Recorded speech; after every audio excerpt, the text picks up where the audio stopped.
ζήσει στεριά κόκκι χρόνια πολλά. Μεγάλος να γίνεις με άσπρα μαλλιά. Παντού να σκορπίζεις τις γνώσεις στο φως. Και όλοι να λένε ένα-ένας. Στέργιο!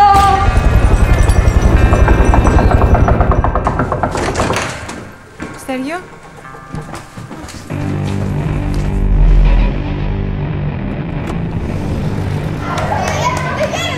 Μαρία! Για παιδιά, για παιδιά! Τι έγινε εδώ, τι έγινε εδώ! Κάτσε κάτω, κάτσε κάτω, κάτσε κάτω!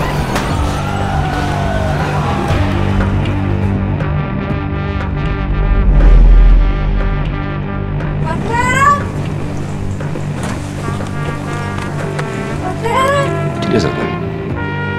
Το πάρω και τον πατέρα.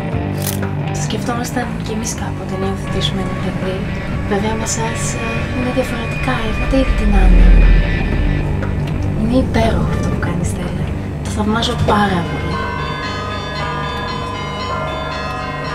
Θα μπορείς να βλέπεις το Θάνο όποτε θέλεις. Στέλλα, εσύ που πας? Στέργιο, εσύ εδώ, με τη μάνα σου.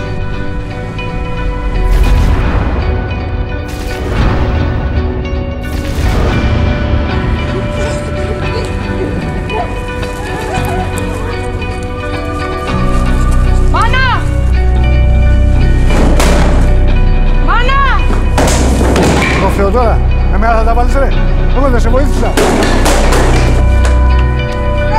Δώσε με κάτω, μαλάκα! Παράτα με! Πώς μπορούσες να λες ψέματα τόσα χρόνια?